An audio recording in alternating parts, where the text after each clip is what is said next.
Hey everyone, in this video I'm going to be showing you the best super cheap build that you can use for both PvP and PvE. Pretty much anything solo, and this build is going to have you covered.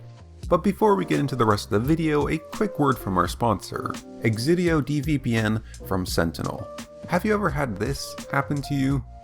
The World Wide Web is a dangerous place these days, with many people out there with nefarious intentions. If someone has your IP, they can DDoS you, and tons of websites are just out there to steal and sell your information.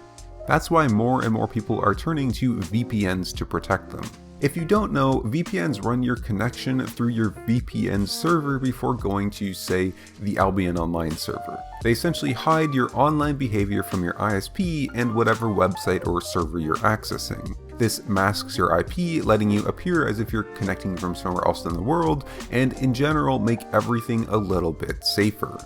For example, if you use a VPN every time you play Albion, you won't be able to get DDoSed because you'll be able to connect with a different IP every time you log in to play.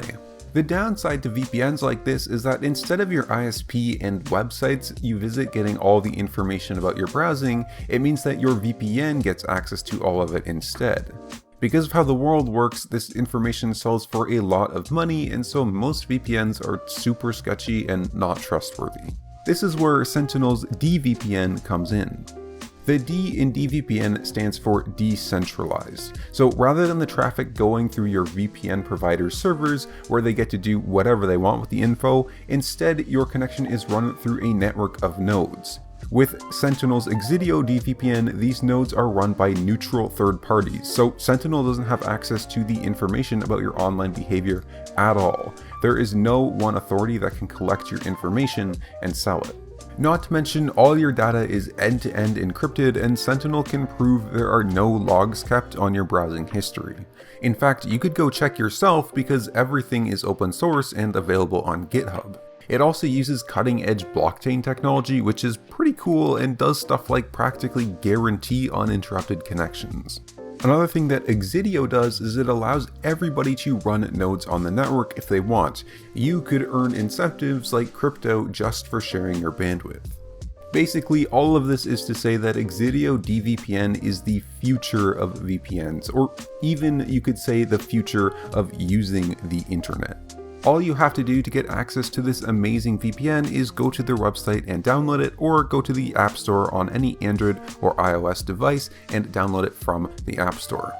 Once you have it downloaded, you can open it up and have multiple options depending on what you want to do. If you just want to quickly set up and use a VPN, use the Quick to Connect feature to connect to a random node right away. But if you want more control, you can also choose a specific node and run your connection through there. For example, if I wanted to watch a TV show that's blocked in my country, I could run my connection through, say, this server in the UK. All the nodes are verified so that you can be sure of an uninterrupted connection, and as you can see here, the speeds are very fast. I'm located in North America, and as you can see, even my connection to nodes in Asia are very fast, to the point where I could comfortably play online games. Seriously, if you want to be safe or private while using the internet at all, Exidio DVPN is the way to go. So follow the links in the description and check it out right after you finish watching the rest of this video. So starting off with the build, it's going to be no surprise to those of you that are very familiar with the channel. For our weapon, we are going with the one-handed spear paired with the torch as our offhand. For our armor, we're going full leather from helmet to shoes, hunter hood for your helmet, mercenary jacket for your chest piece, and assassin shoes for your shoes. The food and potions that you bring will depend on the activity that you want to do, and the cape is not necessary, so you don't need to get one, although depending on the activity, I will also give you some suggestions for the cape. So starting with PvP, this build is pretty much good for everything solo PvP. So on your spear you want to use lunging stab on your Q, usually forest of spears on your W, although you can use cripple in some situations, especially if you're doing things like ganking, and then it's pretty much always life leech for your passive. For your armor abilities, you have Retaliate on the hood, Bloodlust on the jacket, and for your boots, it's situational. Usually you want to run Refreshing Sprint, although you can use Dodge Roll if there's something important that you need to dodge. For your cape, food, and potions, starting with the cape, you want to make sure you're running some cape, because if you don't run any cape, you might have a little bit of energy issues in long fights, and so even a normal cape can sort of help with that. If you want to go for a special cape, I would suggest the undead cape, especially if you're doing open world stuff, or else there's plenty of other options depending on your playstyle and your personal preference. So you can go Thetford cape, Martlock cape, Keeper cape, Fort Sterling cape, or even Caerleon cape. For potions, again, you have more personal preference. Poison potions are never a bad option for ganking and doing things that are aggressive, or else healing potions and resistance potions are the way to go. For food, again, lots of personal preference and choices. If you're going to be in the open world, ganking, I would say omelets. However, if you're looking to do more fights, go with roasts. Also with these, beef stews are never a bad option, especially if you're doing something like Corrupted Dungeons. So looking at your playstyle for PvP, this build is pretty much good for everything solo PvP, so 1v1s, 1vx, even ganking is pretty good. Now depending on your opponent, you want to play this a little bit differently. So melee and ranged opponents, you're going to play two starkly different styles. So starting off against melee opponents, the spears have the longest range of all melee weapons, and so you want to abuse that against melee opponents. Pretty much keep them at max Q range or around that range where you can just constantly poke with them with Qs, slowing them down, and don't let them get on top of you for free.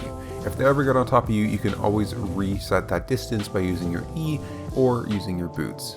One thing to especially note about the melee matchups is if you effectively kite them at the start of the fight, they'll get over eager to do damage to you when they finally get on you, and so if you 100 pretty much right as they get on you, they'll often overcommit into it due to them wanting to make sure that they get that damage while they're on top of you. For ranged matchups, on the other hand, it's pretty much completely different as they outrange you, and so you want to make sure you're sticking on them as much as possible. Against kitey ranged builds, it's really all about how well you can stick on them and do damage, and so you're going to want to swap to any of the other 4 Ws. I personally like Cripple, so I would suggest that. If you manage to get it on their boots, you pretty much just win immediately. You can also run up against turret builds that are ranged, so things like fire staves and bows that have mercenary jacket, guardian boots, things like that, and they just try to output a ton of damage while also being pretty tanky but having low mobility.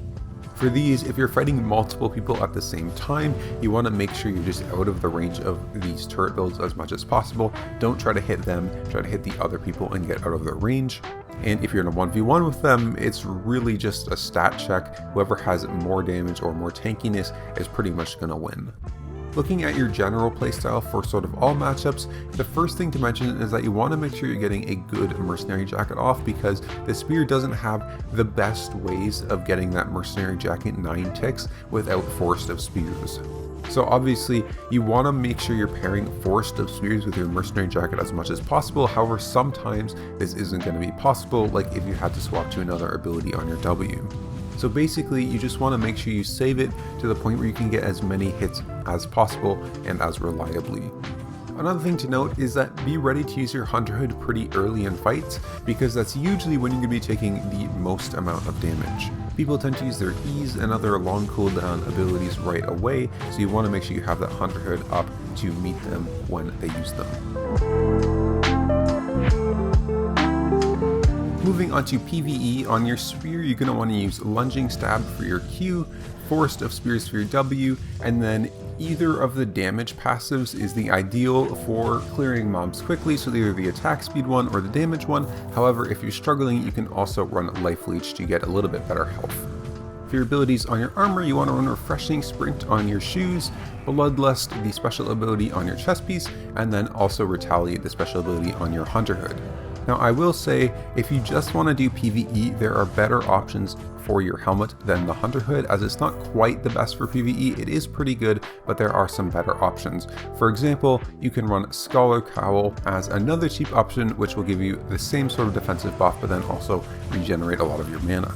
This brings us to our cape, food, and potions, as one of the issues with this build doing PvE is that you can run out of mana if you're doing a lot of mobs really fast. So to solve this issue, there's a couple things that you can do. First, you can swap the ability on your Hunter Hood to going Energy Regain instead of Retaliate, or as I just mentioned, you can completely swap out the hood for one that gives mana like a Scholar Cowl. You can also go a Limber Escape. It's a little bit pricey, but if you are going to do safe dungeons, it's the go-to option for your energy regen. Lastly, the best solution, but the most expensive solution, is to use energy potions, which will allow you to clear the fastest, not having to sacrifice any damage to get that energy sustain. However, as mentioned, this is the most expensive option. So once you've figured out what you want to do for your energy problems, for your cape, if you're not using the Limber Escape, you can go with a Thetford cape is what I'd suggest, or no cape if you don't want to spend the money. And for your potions, poison potions for the boss, and for your food, always use some sort of regeneration food like fish or soups. So no matter what type of PvE you're doing, whether that be solo roads chests or solo dungeons or maybe even the open world mobs, you're going to clear in a pretty similar way. So most of the heavy lifting is done by your W, Forest of Spears, as it does a lot of damage in a nice little AoE. So usually you want to initiate with Q and then go right into the W, and then your Q will be back up by the time that your W channel ends. If the mobs are not dead by then, you can sort of judge whether to finish them off with auto attacks and Qs, or if they're still high health, you can use some auto attacks and Qs and then also use your E to finish them off.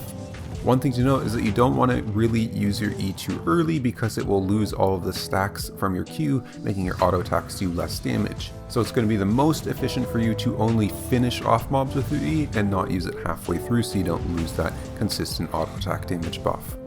Anyways, that's it for this video, guys. I hope you enjoyed. As you can see, this build can take some amazing fights. All of these clips are from me in 4.1, and you can see me taking 1v2s, 1v3s fairly comfortably. So it's a great build to learn, and I'd highly suggest it.